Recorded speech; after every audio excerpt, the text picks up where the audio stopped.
try to put everything in your preparatory on her. So anyway, she called that day, and she was speaking, and later on she told us, she says that the lady was telling her that you have two sons and they're both ministers. They're called to the ministry, you know. And as time went on, God would just send people in my life. I would try to run, but I couldn't run. And people would just say things to me, and I was like, man, you know, it's like no matter where I go, the military, when I worked at the phone company, this lady looks at me one time, you know, you don't really see yourself the way God sees you when you want to, right? And she says, you know, you're a leader, you don't even realize it. And when she said that, it was just like, it was completely over my head. It made absolutely no sense at all.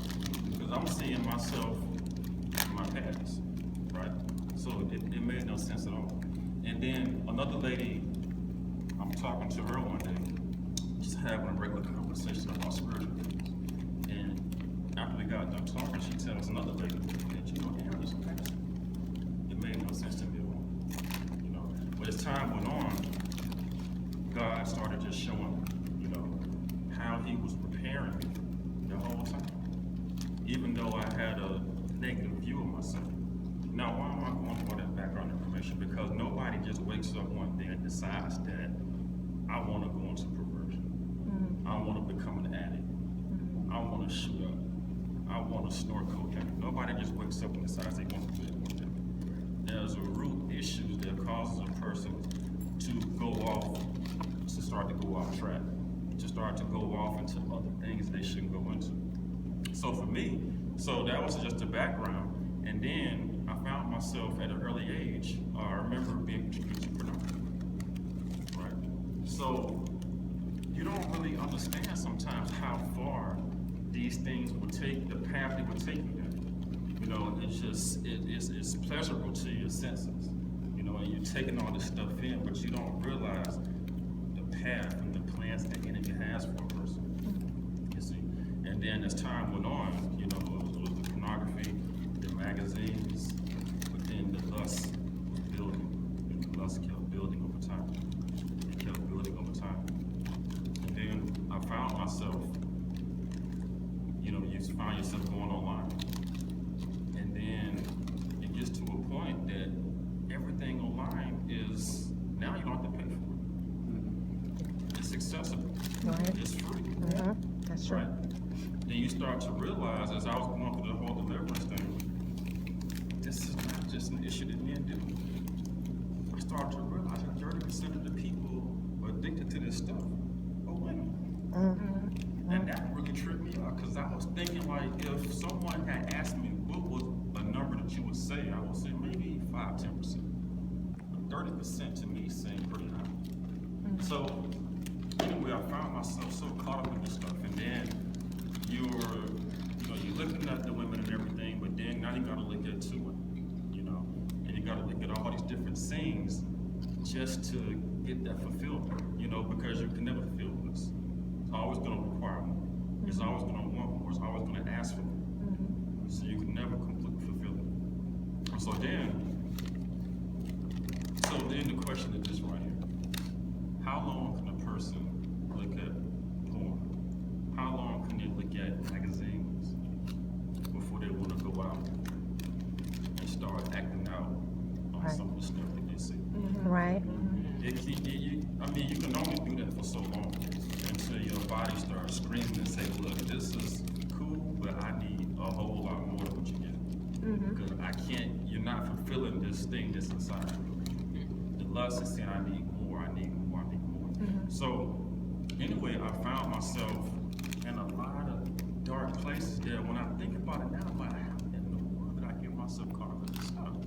And I'm thinking about how just going on websites, meeting random women, just doing all kind of crazy, and all the traps that the enemy was setting up for me to just take me off course completely from what God had for my whole life.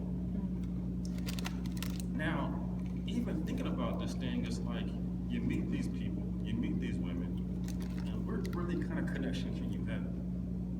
Because you gotta think about it like this. And I was explaining to somebody, like, person is going out like that, fornicating, even looking at pornography, even adultery, you're getting yourself caught up in a sexual relationship outside of the protection, outside of the covenant of God. So now we're just exchanging demons back and forth. That's right. That's all we're doing. It's an exchange that takes place. But what are you exchanging? So then you take in all these different spirits and it changes a person. Now, think about this. And I didn't think about this till 2015. What if the person that you're out there dealing with, all these different people, they're into witchcraft, they're into the occult, they got murderous spirits, they're suicidal, they got all, but you're taking all this stuff in. These are the things we don't think about That's right. at all. We're just thinking about the flesh. I was just thinking about the flesh. I gotta fulfill the lust, you know. And so it just continued, and it just continued, and it just continued going. And I got to a point, it's like, man, how do I even stop this thing? How do I get out of this? And you would go through, I would go through seasons and say, okay, God, I want to get out of this. But I really didn't know how to. It was like, okay, well, what? And not even thinking about it then, like, okay, what 10 steps am I going to go through to free myself from this? But that was the issue. I was trying to think how I was operating. There's nothing within me that could have gotten myself out of the lifestyle. There's nothing that could have freed me. As the song was saying, you know, the first song we listened to, break every chain. I can't do it. We can't do it. I don't care if it's drug addiction, sex addiction, whatever it is, there's nothing in us that can do it. The only thing we can do is fool ourselves into thinking that we can do it. So that's just, you know, just some of the things that I was going through, some of the background information, some of the things I got myself caught up in, you know, pornography and, you know, dealing with masturbation and dealing with just meeting different women on the websites and just out there. Just never thought that I would find myself in such situations. Okay. But then everything comes to a head. Now, it's interesting because we can be in these situations, but God already has deliverance set out for us. Amen. That's the amazing thing. I was thinking about when Apostle Chief was speaking one day, he was saying that he's speaking to the children of Israel about captivity that you're going into, but at the same time, he's speaking deliverance. So you can imagine that, you know, in the situation that we find ourselves in, and even the situation that I found myself in, that God saw the nonsense that I was doing, but he was speaking deliverance the whole time, even though I couldn't receive it at the time. Because, what I'm saying, because he would send people into my life at certain points in my life to say things. Although at the time it didn't make sense, but he was speaking deliverance the whole time. I can see it now. Amen. He was speaking deliverance the whole time. Even though I was in captivity, even though I was in chains, I was in bondage, it was yokes, and all those different things. But he was speaking like, but that's not how I see you right now. I see you 10 years down the road. I see you 20 years down the road. I see you what I've spoken into your life before the foundations of the world, before you was in your mother's womb. That's what I see. And that's the amazing thing about that. I can see that now, but back then I couldn't see any of this stuff, or it didn't make sense. So, you know, so that was the, you know, the things that I found myself in.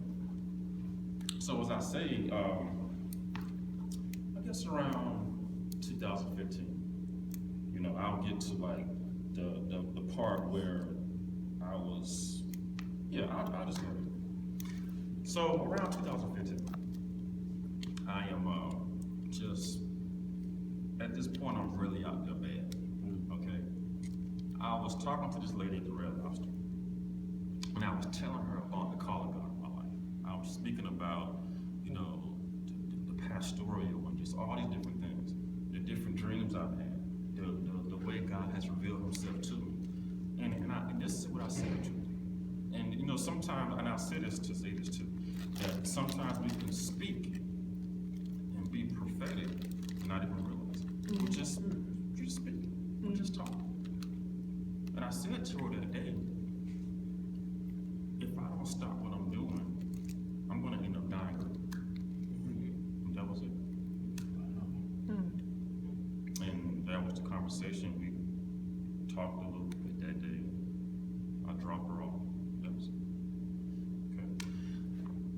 about 2 months later, or maybe a month later, I was doing it